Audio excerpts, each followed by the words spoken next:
Hello students, चलिए start करते हैं। एक्सरसाइज 13.4 प्रोबेबिलिटी का क्वेश्चन नंबर 13 देखते हैं क्या है। Let X denote the sum of the numbers obtain when two fair dice are rolled. यहाँ पे क्या कहा है, एक्स किसको डिनोट कर रहा है, सम ऑफ नंबर को डिनोट कर रहा है जब two fair dice are rolled, जब दो डाइस को रोल किया जाता है। Find the variance and standard deviation of X. Important question है, ध्यान से समझना, क्लियर हो जाएगा स्टैंडर्ड डेविएशन वेरिएंस किस तरीके से फाइंड आउट किया जाता है। बिल्कुल सिंपल क्वेश्चन दे रखा है। वैसे तो क्या है, एक्स रैंडम वेरिएबल है जो टू डाइस के ऊपर नंबर आएंगे उसके सम को डिनोट कर रहा है। अब देखो, पहली डाइस हमने रोल की, उस पे मान लो 1 आ गया, दूसरी डाई भी रोल की, उस पे भी मान लो 1 आ गया। मिनिमम सम क्या हो सकता है दो डाइस का, वो सोच लो। 2 हो सकता है, क्योंकि पहली पे भी 1 आ गया, दूसरी पे भी 1 आ गया, तो 1 + 1 क्या हो गया, 2 आ गया।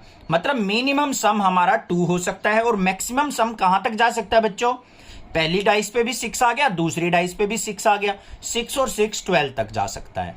तो 2 से लेके 12 तक हमारी क्या होंगी, रैंडम वेरिएबल की पॉसिबल वैल्यूज होंगी। तो यहां पे क्या लिखेंगे हम, X denote sum of number obtained on two dice, obtained on two dice। और पॉसिबल वैल्यू क्या हो जाएंगी, लिख देंगे यहां पे। सम 2 से लेके 2 3 4 5 6 7 8 9 10 11 12, ये हमारा पॉसिबल सम हो सकता है सभी नंबर्स का।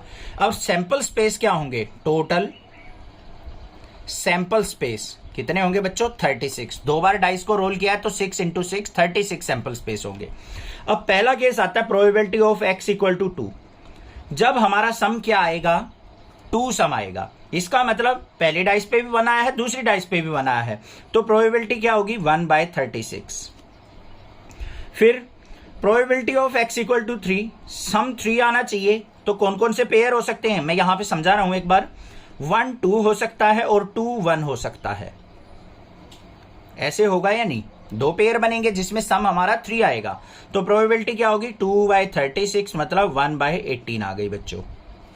फिर प्रोबेबिलिटी ऑफ x = 4, मतलब सम हमारा 4 आना चाहिए। केस बना के दिखा देता हूं क्या होंगे, 1 3 3 1 और एक के पेयर बनेगा 2 2। ये मत सोचना पहले पे 2 आ गया दूसरी पे 2, फिर इसको रिवर्स भी ले सर, 2 2, वो एक ही बात हुई। तो इसको हम एक ही बार लेंगे, तो कितने हो गए यहाँ पे, केस 3/36, मतलब कितना आ गया। एक काम करो, इसको सिंपल रखने के लिए आप इसको 36 ही रहने दो, कट मत करो, कैलकुलेशन इजी रहेगी। ये 2/36 ही रखो, इसको कट करेंगे थोड़ी सी कैलकुलेशन डिफिकल्ट हो जाएगी, वेरिएंस और स्टैंडर्ड डेविएशन निकालते टाइम। इनको ऐसे ही रखो, बेस में 36। प्रोबेबिलिटी ऑफ x = 5, सम जब 5 आएगा तो क्या हो जाएंगे, पेयर यहां पे हमारे आ जाएंगे 1 4 4 1, फिर 2 3 3 2, मतलब क्या आ गए यहां पे, 4 केसेस आ गए, 4/36 आ गए। समझ में आ गई भाई बात। फिर प्रोबेबिलिटी ऑफ x = 6 सम आने की, कौन कौन से केस बन जाएंगे, चलो ये भी लिख के दिखा देते हैं। 1 5 5 1 2 4 4 2 और 3 3, ये हमारे पास क्या बन गए टोटल केस। तो कितने हो गए ये, 5 केस, तो 5/36 आ गई। फिर ऐसे ही प्रोबेबिलिटी ऑफ x = 7, ज्यादा टाइम वेस्ट नहीं करेंगे भाई क्वेश्चन पे, ठीक है। इसके पेयर देखेंगे तो क्या हो जाएगा, 1 6 6 1 3 4 4 3, इस तरीके से करेंगे 5 2 2 5, तो टोटल केस हो जाएंगे हमारे पास 6, तो 6/36 आ जाएगी। फिर प्रोबेबिलिटी ऑफ x = 8, सम 8 आए, उसके हमारे पास केस क्या बन जाएंगे, 2 6 6 2 3 5 5 3 और 4 4, एक कम हो जाएगा। अब यहां से डिक्रीज होने स्टार्ट हो जाएंगे, लिख देता हूं ये वाले, 2 6 6 2 3 5 5 3 और 4 4, यही केस बनेंगे। कितने बन गए, 5, तो 5/36 आ जाएगा। ऐसे ही प्रोबेबिलिटी ऑफ x = 9 सम आने का, 9 क्या आएगा, 5 4 4 5, ये हो गया हमारा 6 3 3 6, 4 केस बनेंगे हमारे, 6 3 3 6, तो क्या हो गया यहाँ पे 4/36। भाई इसके भी लिख देते, 9 साफी हो गई यार। ये कहोगे सर ये छोड़ दिए, कितना सम चाहिए, 7, तो 2 5 5 2, और क्या हो जाएंगे 3 4 और 4 3, सारे ही लिख दिए भाई मैंने। ठीक है बच्चों, अब यहाँ पे probability of sum x is equal to 10 आने की प्रोबेबिलिटी देख लो क्या हो जाएगी। कौन कौन से केस बन जाएंगे 4 6 6 4 और 5 5, यही बनेंगे ना। तो 3 केस बन गए तो 3/36। फिर probability of x equal to 11 आने की, सम 11 आए तो 5 6 और 6 5, तो क्या हो जाएगी यहाँ पे 2/36। डिक्रीजिंग ऑर्डर चल रहा है। अब probability of x equal to 12, sum 12 आने की, प्रोबेबिलिटी ऑफ 6 6, एक ही पेयर बनेगा तो 1/36। बन गई या नहीं बन गई। अब हमें क्या निकालना है बच्चों, यहाँ पे आपको वेरिएंस और स्टैंडर्ड डेविएशन फाइंड आउट करना है। क्या क्या फाइंड आउट करना है, वेरिएंस और स्टैंडर्ड डेविएशन। अब इसके आपके पास दो फॉर्मूले हैं, दो फॉर्मूले में से आप कोई भी यूज कर सकते हो। एक तो फॉर्मूला होता है हमारा वेरिएंस ऑफ एक्स, वो फॉर्मूला मैं लिख के दिखा रहा हूं यहाँ पे, समेशन xi माइनस म्यू इसका square into p of xi। xi का मतलब क्या है, x की वैल्यू 2, एक बार 2 लेनी है, फिर 3 लेनी, 4 5 6 7 8 9 10 अप टू 12 तक लेनी है। माइनस में म्यू क्या है हमारा, पहले आपको इस सारे डेटा का मीन निकालना पड़ेगा। तो पहले जैसे मान लो मीन आ गया इसका 7 आएगा, मुझे तो पता है बहुत बार क्वेश्चन सोल्व कर रखे हैं। पहले आपको करना क्या पड़ेगा 2 माइनस 7 का स्क्वायर इंटू पी एक्स आई की वैल्यू, फिर आपको क्या करना पड़ेगा प्लस में 3 इंटू 7 का स्क्वायर, फिर 4 माइनस 7 का स्क्वायर, फिर 5 माइनस 7 का स्क्वायर, 6 माइनस 7 का स्क्वायर। मतलब इस तरीके से कैलकुलेशन चलेगी। दूसरा तरीका क्या है वेरिएंस निकालने का, वेरिएंस ऑफ एक्स। दो फॉर्मूले बता रहा हूं मैं, दोनों में से आप कोई भी यूज कर सकते हो। सिग्मा या फिर summation p i x i का स्क्वायर माइनस में समेशन पी आई एक्स आई इसका पूरे का स्क्वायर। ये फॉर्मूला भी यूज कर सकते हो, ये भी कर सकते हो। मैं इस फॉर्मूले से करके चलूंगा क्वेश्चन को, क्योंकि ये थोड़ा सा इजी पड़ता है, ये थोड़ी सी कैलकुलेशन थोड़ी सी डिफिकल्ट पड़ जाती है। बाकी इससे भी कर सकते हो, कोई प्रॉब्लम की बात नहीं है, दोनों से आंसर सेम ही आने वाला आपका। ठीक है भाई, चलो देखते हैं क्वेश्चन। मैंने यहां पे क्या कर ली, नेक्स्ट पेज पे वैल्यूज लिख ली। एक्स की पॉसिबल वैल्यूज क्या थी 2 से लेके 12 तक, उनकी कोरस्पॉन्डिंग प्रोबेबिलिटी जो भी आई है वो लिख ली मैंने। अब फॉर्मूले पे नजर डालो भाई, हमें क्या चाहिए एक्स आई का स्क्वायर भी चाहिए, पी आई एक्स आई की मल्टीप्लीकेशन भी चाहिए। तो हम यहाँ पे दोनों चीजें निकाल लेते हैं। पहले हम क्या निकाल लेते हैं, स्क्वायर चाहिएगा तो एक्स का स्क्वायर लिख लो। एक्स का स्क्वायर क्या हो जाएगा 2 का स्क्वायर 4, 9 हो गया, 4 का स्क्वायर हमारा 16 हो गया, 25 हो गया, 36, 49, 8 का 64, 81, 100, 11 का क्या हो जाएगा हमारा, 11 का हमारा 121, 12 का 144। लिख दिए भाई सारे। उसके बाद हमें क्या चाहिए, हमें चाहिए पी और एक्स की मल्टीप्लाई, पी आई एक्स आई चाहिएगी ना फॉर्मूले में, ध्यान से देखो पी आई एक्स आई। तो पी आई एक्स आई निकाल लेते हैं।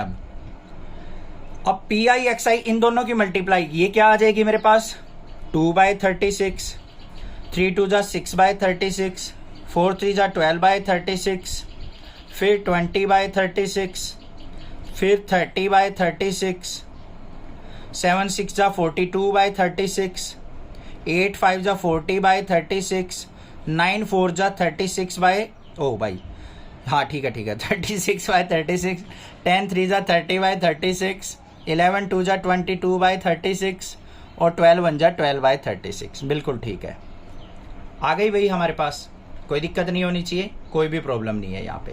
क्लियर, कुछ गड़बड़ तो नहीं हो गई हमारी। ठीक है,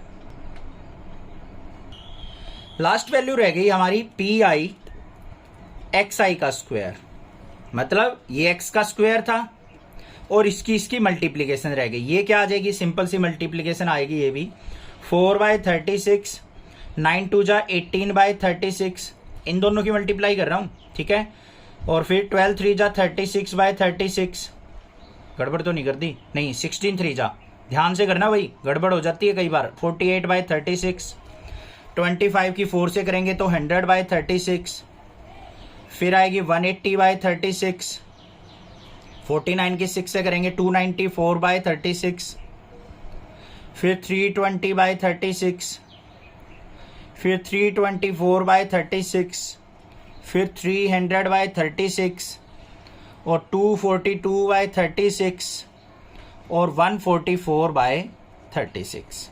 ये सारी कैलकुलेशन आ गई। अब वैल्यूज पुट कर लो भाई। क्या था हमारा फॉर्मूला वेरिएंस का? Variance of x equal to summation p i x i का स्क्वायर माइनस में summation p i x i इस पूरे का स्क्वायर। अब ध्यान से देखो भाई, पी आई एक्स आई का स्क्वायर ये रहा, इसका सम देखना है। ऊपर वाले न्यूमरेटर का सम कर लो। न्यूमरेटर का अगर मैं सारा का सम करूंगा तो 1974 आ जाएगा, नीचे हमारा 36 ही रहेगा। तो ये आ गया मेरे पास, क्या आ गया, ये वैल्यू आ गई 1974/36 माइनस में पी आई एक्स आई का स्क्वायर। पी आई एक्स आई की मल्टीप्लीकेशन ये थी, न्यूमरेटर का सम कर लो। न्यूमरेटर का सम करेंगे तो 252/36 आ जाएगा। तो यहां पे क्या आ जाएगा, 252/36 का स्क्वायर। सिंप्लीफाई कर लो इसको। यहाँ पे 36 को इससे कट करेंगे, 2 से कट हो रहा है, 2 18 जा, और ये 2 से कट होगा तो 2 9 जा, 2987 आ गया। तो 29 मतलब 987 अपॉन में 18 माइनस में 36 से इससे कट करेंगे 7 आ जाएगा। 7 का स्क्वायर क्या हो गया, 49। सिंप्लीफाई कर लो, इसके अपॉन में 1 मान के एलसीएम आ गया 18। तो 987 माइनस में 49 की 18 की मल्टीप्लाई 882 होगी। तो ये क्या आ गया मेरे पास, 105/18। कट रहा है ये किसी से? हाँ भाई 3 से कट रहा है। 3 6 जा 18, 3 3 जा 9 हो गया मेरा, 3 5 जा 35/6 आ गया।